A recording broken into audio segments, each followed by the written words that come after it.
We have more pictures now coming in. We have sketches.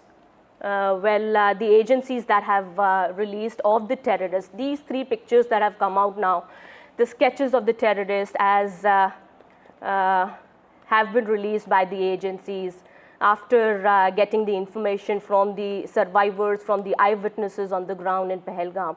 These sketches now have been released by the agencies. Well, this is the face of terror. This is the face of that attack in Jammu Kashmir's Pahalgam that took place yesterday, that dastardly, cowardly attack that took place yesterday, after which we understand now the government's response is something that is being looked at.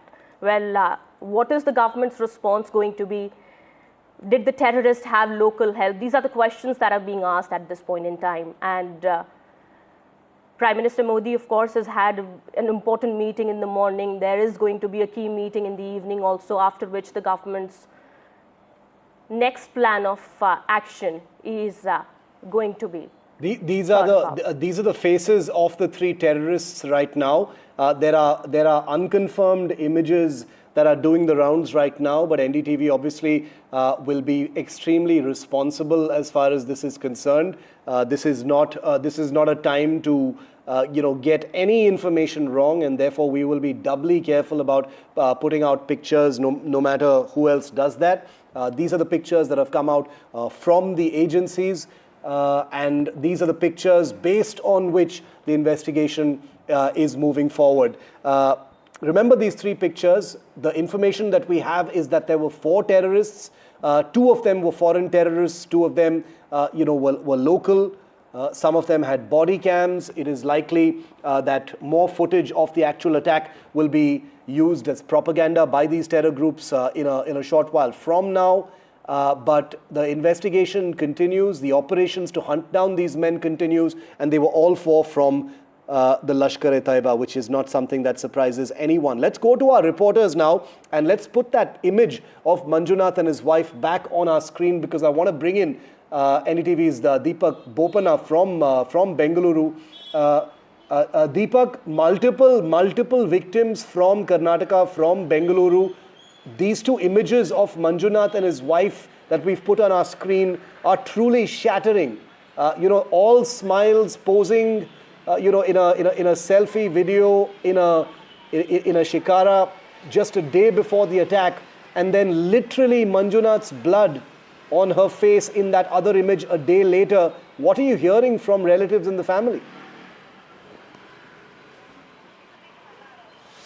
Absolutely, and the contrast is very clear for everyone there to see what the terrorists did to her, because there is a smile on her face. She's glowing really in the other image as she's seated there along with her husband on a shikara. On the other, she's completely distraught, doesn't know what's happening, because terrorists walked into a place where the families were having a good time. They were there to celebrate the fact that their son did really well in his PUC examinations. They wanted to celebrate it together.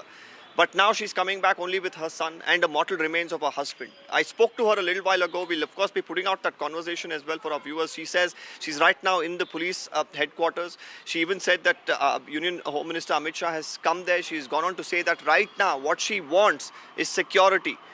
But like you said, for the families who've lost their loved ones, it's distressing times. Right now, they're all hoping that the government does something, and more importantly, ensures security wherever they're traveling in the country, and especially in integral parts of their country, like Kashmir itself. And here, where I'm standing, is outside the residence of Bharat Bhushan. Totally 3 people, who've lost their lives from Karnataka, 2 from Bengaluru, and 1 from Shimoga. I will just come back to you, Deepak. Well, there's a message from the Union Home Minister Amit Shah. He's tweeted saying that with a heavy heart we've paid our last respects to the deceased of the Pahalgam terror attack. Bharat will not bend to terror. This is the tweet that has been put out by the Union Home Minister.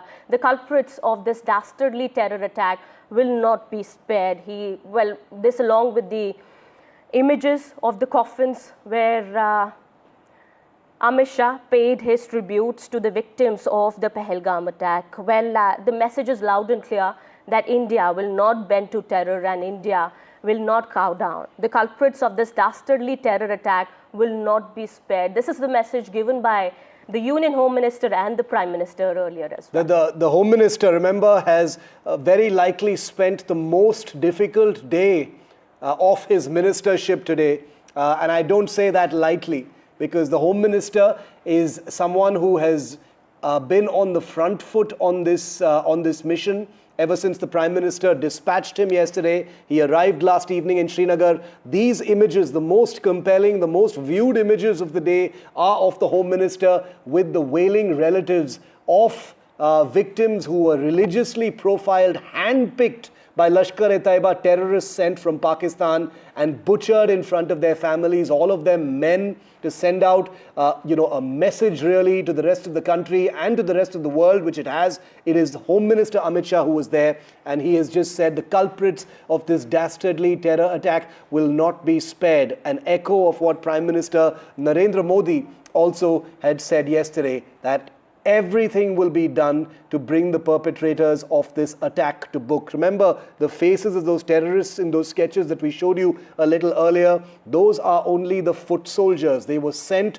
by a much larger, much more powerful entity, and you know what that entity is. I don't even need to tell you. It's in Pakistan. It is Pakistan. It is the Pakistani ISI, and it is the Pakistani state. And that's the reason why Home Minister Amit Shah says the culprits of this dastardly terror attack will not be spared. Every word of this is extremely important. Nazir Masoodi is in Pahalgam, ground zero, where the Home Minister has been taking stock firsthand. Nazir, what's the latest from the ground right now? The Home Minister on his rounds in Pahalgam, meeting with the local agencies, the NIA team as well. What are you picking up? What's the latest? Well, Home Minister have visited the attack site, took stock of the situation, and try to find out what exactly may have happened. Beyond, the briefing, official briefings, what may happen, how many were there. He tried to see himself, but the kind of the topography, found out the situation, how this place is, why there was not any security, all that. He met the victim families. He paid homage to these victims also. So there have been multiple places he has visited since yesterday. So it was, as you were saying, it would have been the toughest day of the Home Minister after he took charge as the Home Minister of India. And all these years he has been talking about how he has changed situation in Kashmir. And it is the attack is a setback to that sentiment and that perception also, and that reality. And people here appears to be really shocked. And it's for the first time in last 30 years of the strike culture when we see people have observed complete shutdown and protesting against a terror attack in Jammu and Kashmir. There was spontaneous candlelight vigils, protests yesterday, and today trade organizations, they called for the shutdown, and shutdown call was supported by ruling National Conference, PDP and other groups as well. Mehbooba Mufti also held a protest in Srinagar carrying banners. Well, also, yes, Nazir, this definitely comes as a big security challenge for the authorities here on the ground, and also a big blow to the Kashmir tourism industry as well at the same time. But tell us, Nazir, are there more people who were injured in this attack who've been admitted to hospital? Any information about them? Well, 17 people are injured. They are admitted in different hospitals, mainly Medical College Anantnag. Condition of some of the injured is stated to be critical. But the authorities are saying, I spoke to Chief Minister of Jammu and Kashmir yesterday evening. He said he has assigned 2 ministers to oversee the medical care for these injured tourists. Health Minister and another minister, Cabinet Minister, they have been made responsible for the treatment of the patients, and also whatever facilities should be given to the victim families. And Chief Minister Omar Abdullah, short while back, announced extradition relief of 10 lakh rupees to the victim families, or relatives of the deceased, 2 lakhs for those injured, and 1 lakh for those who have received minor injuries. So government is trying to reach out to the victim families, give whatever, nothing can compensate. Nothing, whatever you give them on this planet Earth, nothing can compensate. So government is just, when you see whom is meeting the victim families, is just telling them we share the same pain. And there has to be the same resolve to fight this. Because this is not just the attack on these 26 people, 10 people or others who are injured. this attack on Kashmir, this attack on India's security, this attack on idea that every Indian, every citizen can move freely without the fear of being attacked, killed, or being injured. That idea has been yesterday shattered here in Pahalgam, which was perceived to be a peaceful area because of its nature, because it has to be peaceful, because it is a base step for the Amarnath Yatra, which is just 2 months away.